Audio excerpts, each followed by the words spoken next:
Olá, eu sou a Beatriz Bononi, do Jornal de Barueri, e começamos a partir de hoje uma série de reportagens com temas de interesse à população e aos leitores do nosso jornal, que completa 3 anos este ano. A primeira delas será com a secretária de Educação, Flávia Moreno. Seja bem-vinda, Flávia, ao JB em Notícias. Muito obrigada.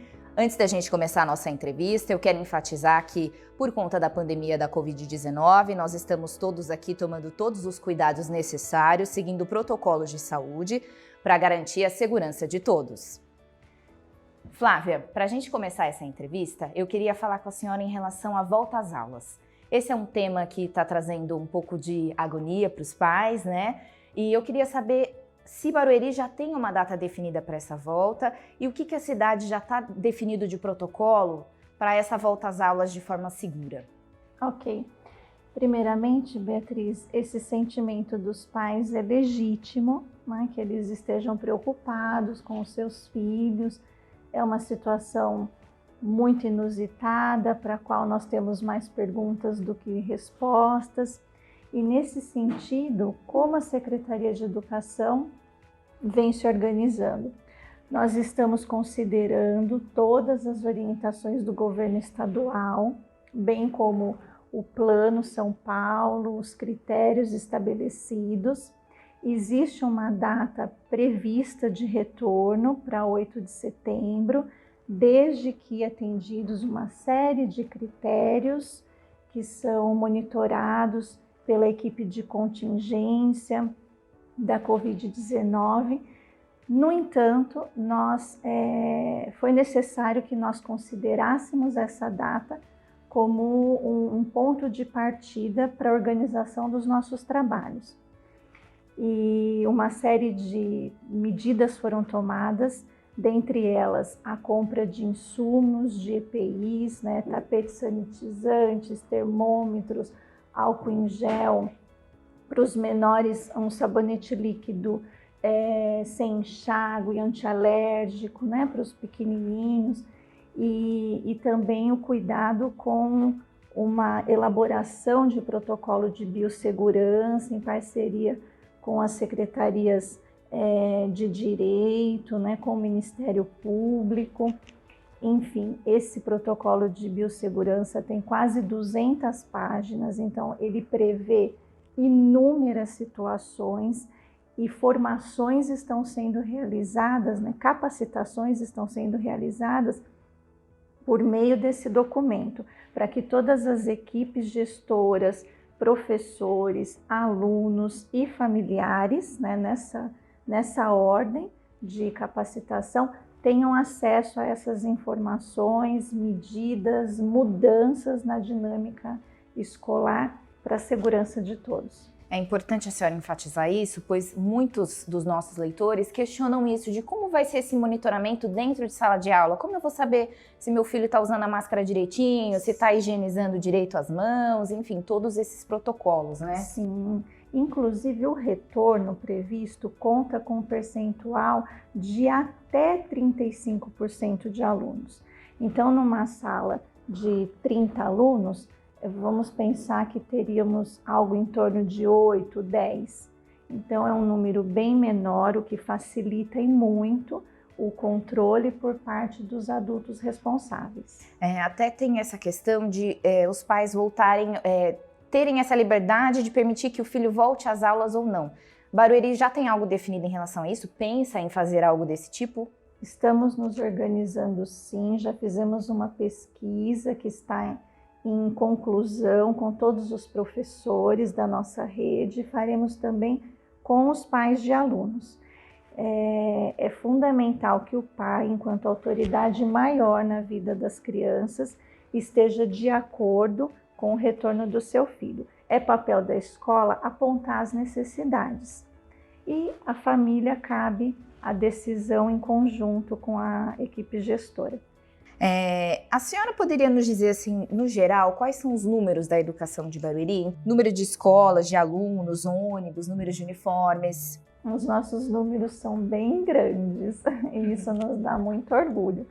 Nós atendemos, em média, 68 mil alunos, temos uma frota de ônibus novos e muito bem equipados, né, com cintos de segurança, enfim, tudo como mandam os protocolos, de mais de 100 ônibus, a entrega de material escolar e de uniforme, ela acontece para toda a grade, ou seja, para os 68 mil alunos, envolvendo desde a escola maternal, desde o berçário, até o aluno da EJA, que é o jovem adulto, né, que vem para uma segunda oportunidade.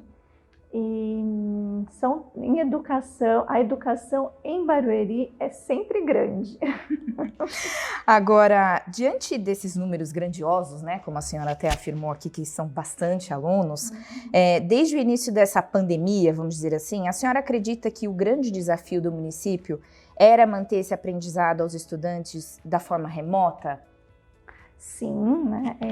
Esse foi o nosso desafio número 1. Né? Como garantir a permanência da oportunidade de aprendizagem de maneira remota para todos os alunos, entendendo que todos os alunos guardam singularidades. Então, trabalhar de forma remota com a educação infantil é uma coisa. Trabalhar de forma remota com o aluno do Fundamental 2 é outra coisa. Então, essas especificidades também tiveram que ser consideradas, né? O tempo de exposição à tela de cada uma dessas crianças, qual se beneficiaria mais de uma atividade impressa, de uma atividade de estimulação, e qual se beneficiaria mais com uma atividade digital propriamente dita. A gente fala dessa questão da forma remota, e aí Barueri fez esse projeto Aluno Conectado, né? Que ele foi oferecer equipamentos emprestados para essas pessoas que, no caso, não teriam condição e nem acesso gratuito à internet, no caso, né? Eu queria que a senhora falasse de uma forma geral, se com esse projeto, se esse padrão de educação em Barueri foi mantido, né? Mesmo dessa forma remota. Como é que funcionou esse projeto? Como está funcionando? Se o padrão foi mantido, nós teremos a resposta mais concreta quando conseguirmos avaliar todos os alunos. No entanto, a gente tem trabalhado arduamente para que sim, para que esse padrão seja mantido. O que aconteceu com o advento da pandemia é que isso não só em Barueri, mas no mundo como um todo e no Brasil, né, especialmente, por conta de todas as nossas questões de desigualdade social, essas desigualdades sociais ficaram ainda mais escancaradas, né? Então, nós sabemos que o confinamento ele é diferente para a família de classe média, para uma família de origem mais simples, enfim. Então, daí surgiu a necessidade de investigarmos, pesquisarmos quais eram os alunos que de fato tinham acesso, tinham o serviço da conectividade e dispositivo para a conexão necessária. E dos nossos números, a pesquisa resultou em 8% aproximadamente de alunos que não tinham nem o dispositivo e nem a conectividade. Então, nós levamos esse número para o prefeito, levamos uma proposta e ele, como sempre, que tem sido um super parceiro da educação, nos apoiou e surgiu, então, o projeto, né, o programa Aluno Conectado, que consiste em levarmos para a casa dos alunos modems. E aí, imagine você, em cada bairro, em cada viela, é uma operadora diferente, né? Então, isso requereu da nossa equipe de TI um serviço bastante cuidadoso, criterioso, para que a gente pudesse atender essas famílias no que essas famílias realmente precisariam.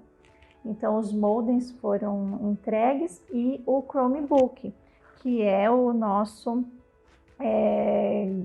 É a nossa grande novidade desde 2018, né? E favorito dos nossos alunos, que é um computador específico para a sala de aula, né? Feito para a sala de aula, porque ele tem mais durabilidade, uma funcionalidade diferenciada também. Então, hoje nós temos nossos alunos todos conectados. A senhora acredita que essa questão desse projeto foi importante para essa questão de deixar a escola? Porque tem muitas cidades que estão enfrentando isso. Como o aluno não tem a possibilidade de continuar fazendo, ou está muito difícil, principalmente os mais velhos, né? Eles acabam, alguns, deixando a escola, né? Isso em Barueri conseguiu ser revertido, principalmente por conta desse projeto? Eu creio que sim, que isso tem ajudado e muito, porque é um motivador.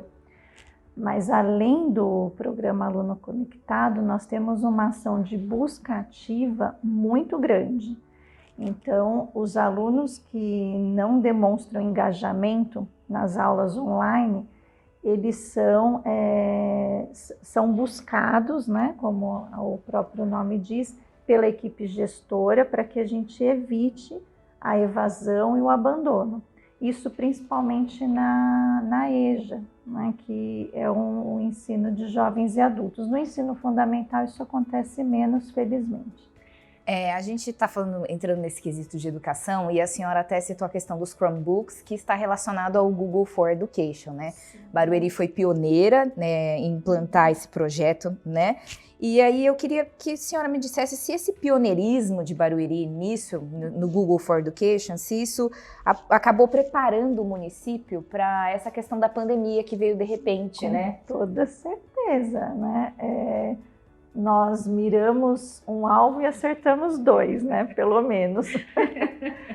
Então, quando a gente assumiu a pasta em 2017, o que nós notamos?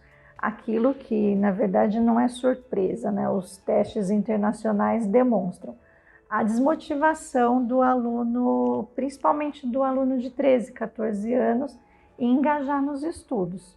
Em contrapartida, um aluno muito interessado em tudo que era de ordem digital, né? Um aluno muito antenado, muito curioso, enfim. Então, ele era desmotivado para a aula e motivado para as questões da tecnologia. E, na verdade, os congressos de educação, há mais de 10 anos, pelo menos, já vem falando, né, do quanto a escola precisa se modernizar, do quanto ela precisa dialogar com a sociedade. E foi isso, então, que nós trouxemos como proposta. Em 2018, fizemos a primeira visita ao Google do Brasil e aí conversamos com o nosso prefeito, que financiou o sonho da educação. Porque, em geral, educador tem vários sonhos e soluções, mas sonho e solução sem financiamento não acontece. Então, foi feito um investimento significativo na área da tecnologia, nas nossas escolas, e porque não envolveu só a compra de Chromebooks, né? O Chromebook é o que aparece, mas envolveu toda uma questão de rede lógica, de cabeamento, de internet de qualidade, de Wi-Fi, de capacitação de professores, enfim.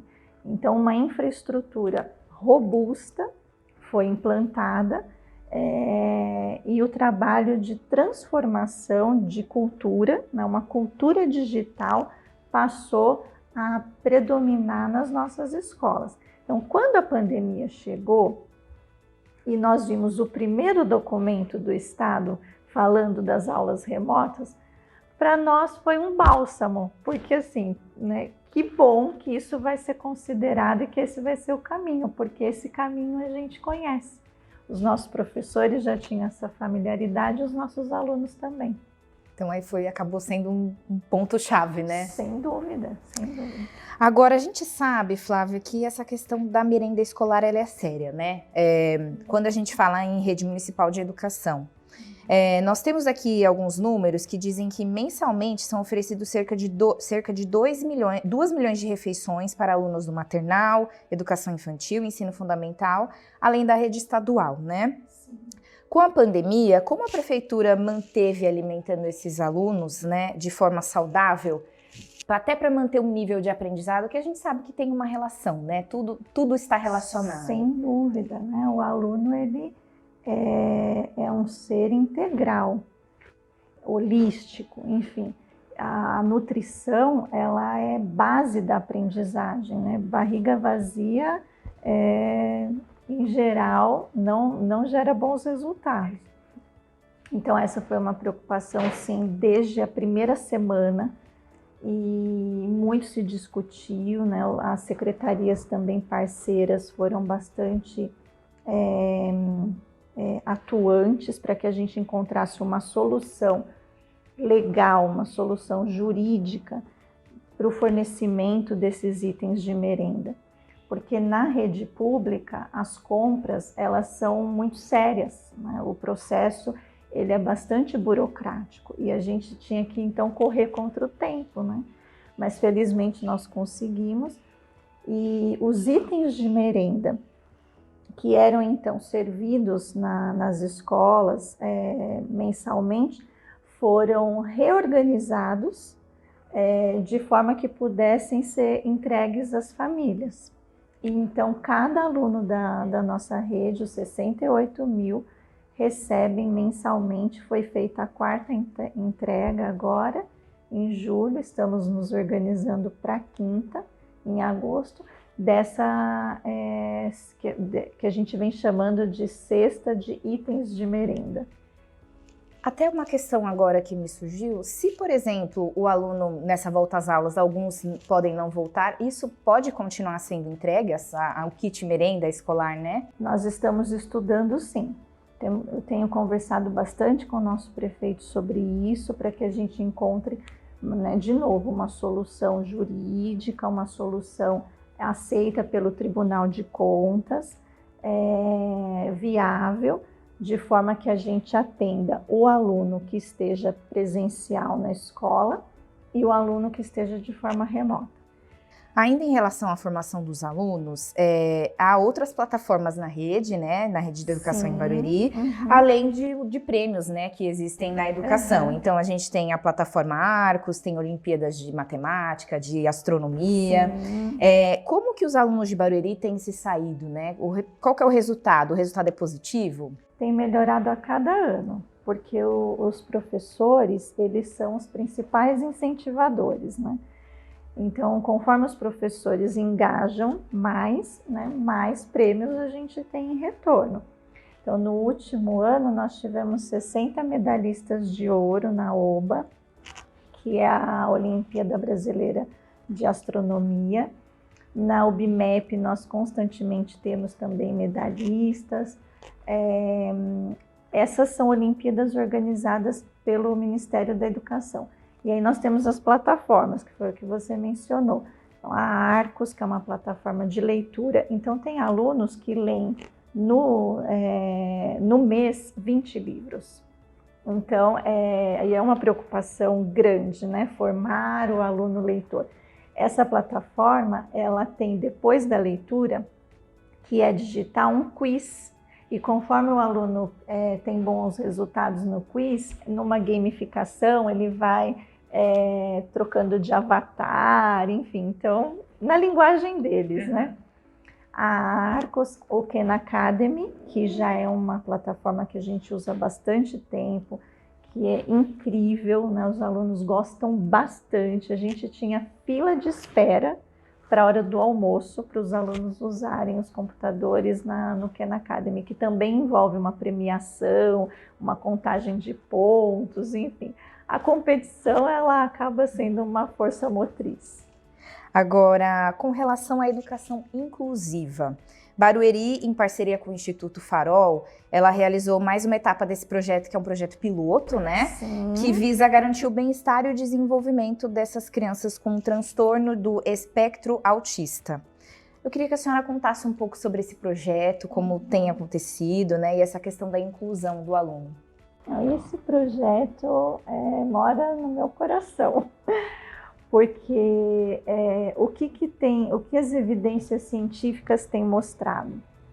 Que quanto mais cedo o diagnóstico de TEA, né, que é o transtorno do espectro autista, quanto mais cedo ele é apontado, melhores resultados, melhor é o prognóstico. Então, existe uma lei, né, federal que fala do direito ao diagnóstico em torno dos 18 meses.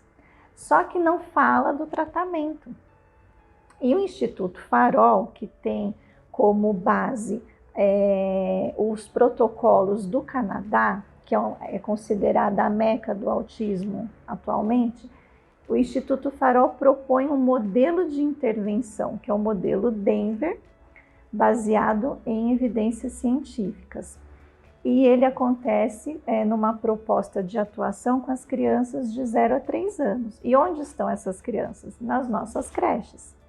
Em geral, a criança que vai ter acesso a essas terapias é a criança da classe média, média alta, porque é um tratamento muito caro, porque ele envolve intensidade, né? Uma carga horária significativa semanal.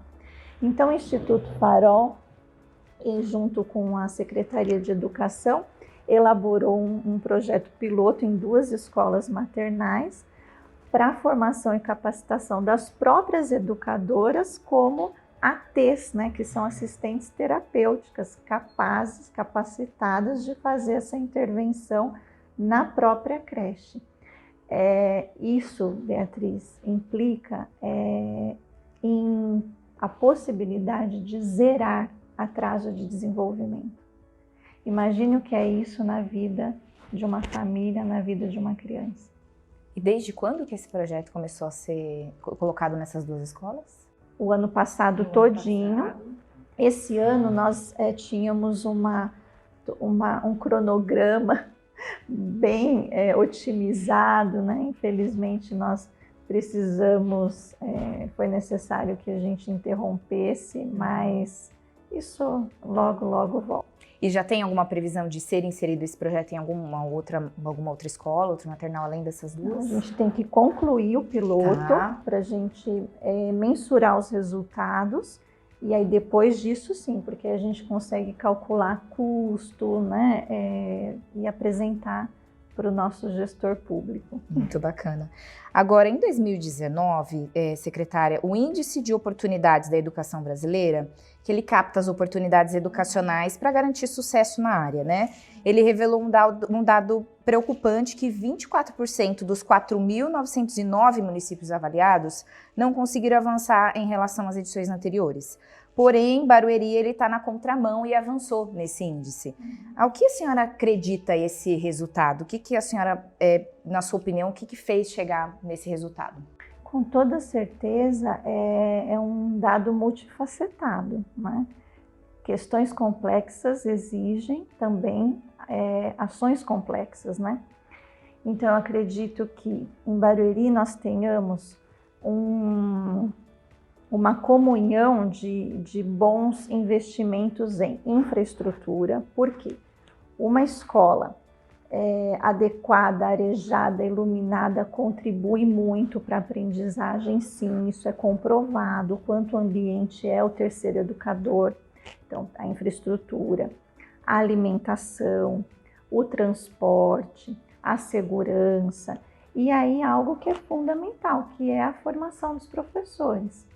Então, a parceria com os professores, a oferta de condições de trabalho para esse professor, ela sem dúvida faz diferença. E a gente tem investido muito nisso.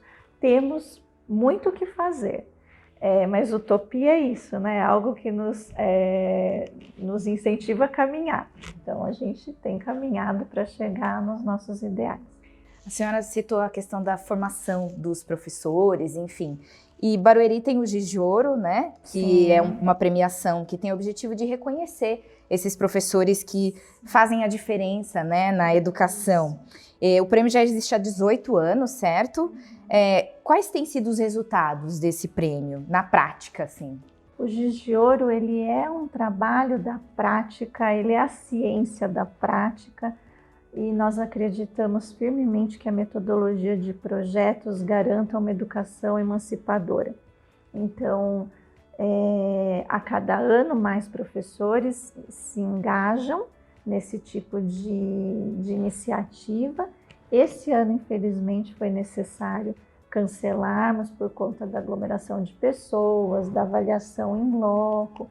Isso exigiria mudanças na lei, não havia tempo para isso, mas o ano que vem, né, sem dúvida será o Oscar. Professores têm que ficar atentos, então, para se inscrever, né? Agora, para a gente finalizar, secretária, eu queria que a senhora contasse para a gente qual que é o grande legado que a senhora acredita que a gestão deixa na educação nesse período, né? Ao longo desse período. Essa equipe que foi composta nessa gestão é uma equipe de muito compromisso, que de verdade eu não tinha tido a chance de encontrar. Então, eu acredito que o primeiro ponto, o primeiro legado da educação de Barueri com os munícipes e principalmente com os nossos alunos é o legado do compromisso, da dedicação constante e de muito trabalho, porque educação se faz a muitas mãos e de forma intensa. Mas o coração da educação, e que eu acredito que todo educador traga consigo, é a esperança. É isso que nos move todos os dias. A esperança de um mundo melhor, de uma sociedade melhor, de condições melhores de vida. E que bom, né, que a educação é a guardiã da esperança das gerações. Secretária, eu agradeço muito a participação da senhora aqui no JBN Notícias. Muito obrigada, em nome de toda a equipe. Eu que agradeço. Nós ficamos por aqui com o nosso programa de hoje. Nós esperamos que você tenha gostado e em breve nós traremos mais entrevistas de interesse à população e aos nossos leitores. Até lá!